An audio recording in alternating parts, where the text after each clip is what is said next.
Hi, I'm Lily Allen and you're watching Noise11.com. It's hard out here for a bitch. It's hard for a bitch. For a bitch, it's hard. It's hard out here for a bitch. It's hard for a bitch. For a bitch, it's hard. It's hard. We welcome into Noise11.com. Lily Allen, great to have you back in Australia. Hi. 2009, the big day out last time round, Yeah. which was pretty exciting, being on the big stage with a big crowd out there. Yeah. It was great. I loved Big Day Out. Sad I haven't been back since. Well, Yeah. you've actually been doing quite a few interesting things in your time away, and the first thing I want to ask you about was In the Name Of. Yeah. You've really become a music entrepreneur in the last 5 years. Not according to my bank account. But yeah, I set up In the Name Of, which is my record company, my imprint, which I do through Sony and Columbia mainly. But yeah, I signed a band called Cults from New York, and also Tom Odell, who's done quite well. And we've got a new artist kind of coming out in the coming months called Freddie Dixon, who's really great as well. So yeah, I'm very pleased. How hands-on are you with the label? Well, not really, to be honest, because the whole point of it is that we kind of let the artists speak for themselves and kind of just give them the freedom to do what they want, really. And we kind of act as that sort of buffer between major labels and the artist, and tell them essentially to just be themselves and yeah, cut the bullshit out. Well, you look for artist creativity, don't you? It's really genre agnostic. Yeah, it's not, I'm not really into like one specific sound or, one genre or style of music. So it doesn't, I'm not really actively like looking for a certain thing or to fill a certain hole in the market. It's just what I like and what turns me on. And if there's talent there, then I'm into it. But I guess you're one of the front runners in identifying that the industry has changed and putting in a platform to sort of compensate for those changes. Yeah, yeah. I mean, I think with my imprint with it. No, it's there's no pressure for me. It's not like I'm not like an A&R man working at a major label who's like fighting against the ticking bomb that is the music industry, and I just have the freedom to do whatever I want, thankfully. So yeah, I don't have the same pressures or feel like I've got to come in under any certain budgets, or there's not it's tricky for them, but it's not so tricky for me. Well, Tom Odell's been down here and he's been raving about working with you on the label, Yeah, so he's great. You've impressed at least one person over there. Yay. Yeah. Let's talk about then getting back into the studio. When did it feel right to actually become Lily Allen recording artist again and go back and start working on Sheezus? Well, I think my oldest daughter was quite ill for the first few months of her life, and it was very hands-on, and it was difficult. It was really, really tough. It was exhausting, and I think when she finally got better and was out the other side of her illness, I felt like an urge and a need to just do something for myself, just a couple of hours a day. And there was not really an intention to do a record or to come back, so to speak. But I think after a while and a sort of accumulating a certain amount of songs, it kind of became apparent that was what I was going to do. So you were writing during that entire time? Yeah, she was like 7 or 8 months when I started writing, and then I was pregnant again, and I wrote all the way through the third pregnancy, but the songs were awful because my hormones were just all over the place, and I just wasn't me, and everything just sounded so cliche and awful. But then, yeah, they got all right again. So at what point in the previous years did Greg Kirsten get the call? Well, I think because I'd had I was quite fragile at the time when I first started writing again, and because of the illness of my daughter, and also because of what happened with our child previously to her. So, and I've been hiding, so I just wanted to work with someone that I felt really comfortable with, and he's the person. He's one of my best friends, so it's just a natural fit. Well, you've been working with him since the very first record, and I guess pretty much starting out together, didn't you? Yeah, and we've kind of been on like quite similar journeys. We both got 2 children, we both got married, and we both write dumb pop songs. So it works. Well, he's written quite a lot of dumb pop songs, hasn't he? I mean, he's gone on to work with people like Katy Perry, Pink, Sia over those years as well. Yeah, he's doing very well. He kept the day job going for the both of you. Yeah, exactly. Yeah. Hard Out There was the very first single? Well, actually, technically, no, it wasn't. It was Somewhere Only We Know, which is the Keen cover, which I did for a advert for a department store for Christmas.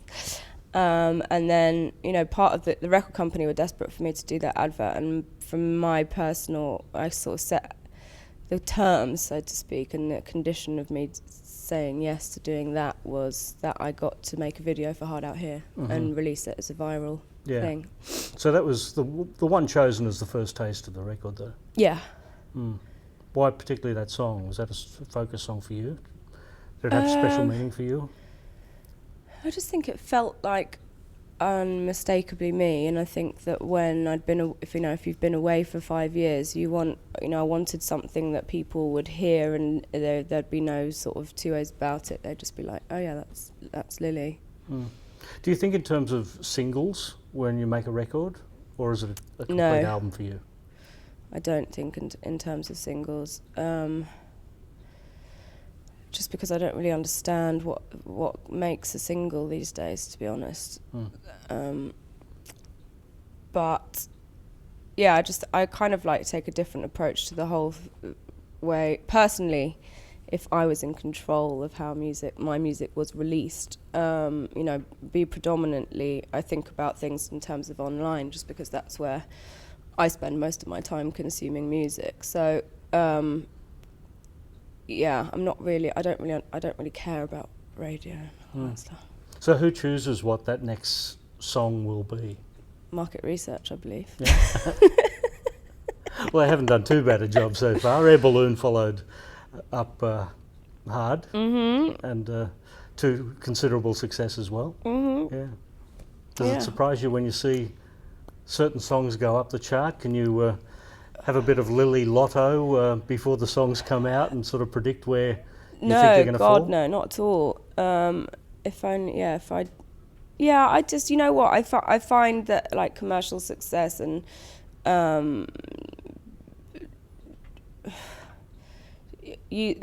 getting affirmation from that kind of stuff is almost like a distraction from, distracts me from what is at the core of what I do, which is to write songs. If I start kind of getting sidetracked by all of that stuff, then I don't think I'd be able to do it.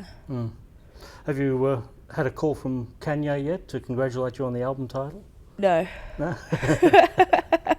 I did see him at, I saw him at an event in New York, I think it was the week that the album was released, and I said to him, you might hear over the next few days I've got a record called Sheezus, but it's not an insult, it's a nod. I think you're brilliant. But we've worked together before, so he knows that already. Yeah. So he was mildly impressed. Yeah, I did have to ask him. I don't want to put words in anyone's mouth. Do you ever go back and have a listen to All Right Still or It's Not Me, It's You? Yeah, actually, I did the other day, because I'm going on this, I'm supporting Miley Cyrus on tour in America, and so I was trying to find, curating the show really, and because it's a support slot, I think I'm only going to do like 6 or 7 songs, and so I went through the first 2 albums to, just refresh and see if there was anything there that I should pull out. It's quite weird listening to them. Yeah. I sound like a teenager. I guess I was. How does All Right Still sound to you now then? Because you were very young when you recorded that. Yeah, it sounds good. Sounds good. I also read an interview that I did when All Right Still came about, and I was like way more articulate. That time round, I don't know what's happened. My brain's just like melted or something. But yeah, I sounded really like smart and clever. Describe your excitement when Smile took off. Do you know what? I don't think I was really conscious. I was just like on cloud 9, to be honest. I kind of couldn't really believe what was happening. It was such a quick sort of rise, and it was surprising, but also it was quite. It was validating, not because of it's selling well, but I'd spent like a good 4 or 5 years trying to get signed by record companies, and everyone just told me to go away. And Smile was always on that demo, so I felt quite vindicated, and like, yeah, fuck you, I knew it was good. But yeah, it's nice to have those kind of songs under your belt, you know, kind of whenever I sing it, which is every gig that I do, it always gets a really great reaction. It obviously has a place in a lot of people's hearts, and that's, you can't buy that kind of stuff. Well, Smile, LDN, Littlest Things are all in the set still. Yeah, they are. They all go down pretty well. Littlest Things especially, because actually it wasn't really. I can't even remember if it was. Oh yeah, it was a single because we did a video for it. But yeah, that really resonates with a lot of people. That song. Not Fair is a song that tends to pop up as the last song in the set. Has that become your signature song now? No. In fact, you know what? It's been like the basis of a lot of arguments between me and my band about that being the last song. I always want to pull it right up forward at the beginning of the set, but they insist that it comes at the end. Good to know who's boss in the band then. Well, exactly. What about the work you've done with people like Pink and Robbie Williams as a featured artist? Was that done together in the studio, or was that... No, not at all. Actually, Robbie was, but the Pink thing was when I first started writing, again, after having not for a long time. Greg came down to the countryside, and he'd just been writing a lot of the Pink record with her, and I think the reason she wanted to work with him was because she admired a lot of my previous work. And he'd said to her, "Oh, I'm going over to England to work with Lily next week," and she was like, "Oh my gosh, will you get her to write a verse for this song?" And so I did, and then that's how it happened. But yeah, we never worked in the studio, although I did then go out to America to do some more writing, and she asked me to be on this thing, VH1 Storytellers, so we met then. She's really, really nice. Yeah. Great girl. Any more collaborations coming up? Not that I know of. To be honest with you, I try like to steer away from that stuff. There's a lot of it going on at the moment. It seems like everyone's featuring with everybody, and everyone's sort of just like riding each other's Twitter feeds, as far as I can tell. I don't really know what the point in it is. I mean, I think if these things come around naturally, then that's fine, but it seems quite calculated and manufactured. There are a lot of featurings that go on, and I just, it's not really for me. Yeah, we'll take that answer as a watch this space then. Lily Allen, great to catch up and hear the story here at noise11.com. Thank you.